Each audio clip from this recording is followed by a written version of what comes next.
Anybody who studies the Quran seriously knows that Allah records on multiple occasions how prophets were insulted, how they were made fun of, how they were rejected in the most obscene ways, and how even the prophets themselves felt the pain of those disbelievers making fun of them. Nuh alayhi salam complains about how people found him disgusting and that they would plug their ears, with their fingers and walk away from him and pull their clothes back as a show of insult to him.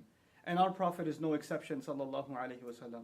This Quran that honors our Prophet also at the same time records the most hurtful words that were said to him, that the Prophet himself would have to recite and remind himself of the words that were said about him.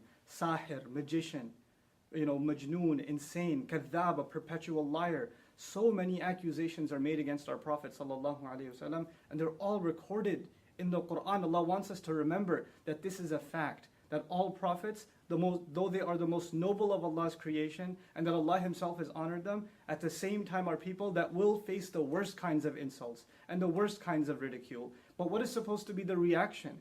And if anybody's supposed to be angry and just be overwhelmed with rage when the Prophet is insulted, I would argue it would be his companions, whose faith, radiallahu anhum ajma'in, can't even be compared to yours and mine. But how come they don't react the way we do? How come they're not having any protests? How come they're not going out and yelling and screaming in rage?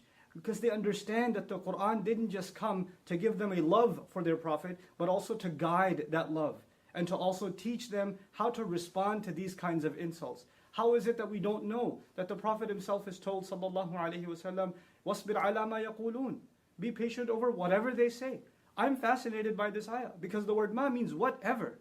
Whatever they say. Not whatever they've said, whatever they might even come up with. And the mudari' form in the Arabic suggests what they may have said in the past, but the present and even the future till this day. The Prophet's policy is to be patient himself, sallallahu alaihi wasallam. Where in the Quran does it justify our anger like this? And actually, is our anger even justified? If anything, I argue, the one thing we should feel towards those who hate us and make hateful speech towards Muslims is sorrow. We should feel sorry for these people. They can't hurt the Prophet. They can't take away his honor. It was given from the sky. It was given from Allah. Nothing on earth can take it away. No article, no cartoon, no film, no speaker, no hate speech, no form of art. It's not going to take away the dignity of our Prophet sallallahu alaihi wasallam. And these films and these kinds of attempts are futile, wasteful attempts to try to undermine the message of Islam and to misrepresent Islam. But think about it. Us reacting in this emotional manner and engaging in senseless violence, is this not also misrepresenting Islam? Aren't we doing exactly what people want, the enemies of Islam want, for Islam to be misrepresented? If anything makes me angry, it's the anger at our own selves that we don't understand the policy of the Quran and how to respond to insults. Idfa' billati hiya ahsan. Respond with that which is best.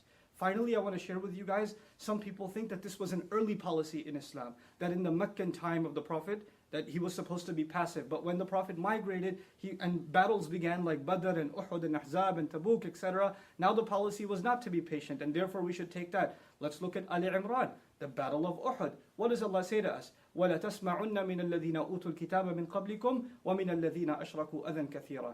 You will absolutely hear hurtful words from those who were given the book way before you and people who commit idolatry and blasphemy with God. You will hear hurtful speech absolutely coming from them.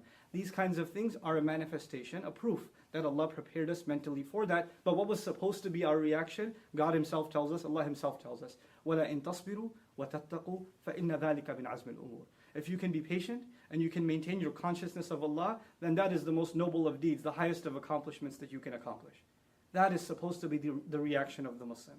This video was watched by 30 people, this loser and his cousins, before we gave it support. We made it popular. We're the ones that are giving it more flame. And I want to end with this. In school, bullies tease the kid that they know takes the teases and gets, he shows a reaction. The more we react in this way, the more we're encouraging others to, pursue more hateful speech. We have to learn to respond in mature, civil, and higher discourse the way the Quran and the Sunnah of our Messenger, the legacy of our Prophet, expects from us. I pray that this is a message that reaches all of my young brothers and sisters that are feeling the sadness, the rage because of this incident, but I hope to turn that rage, and I hope you can turn that rage into something positive. Barakallahu li wa lakum. Assalamu alaikum wa rahmatullahi wa barakatuh.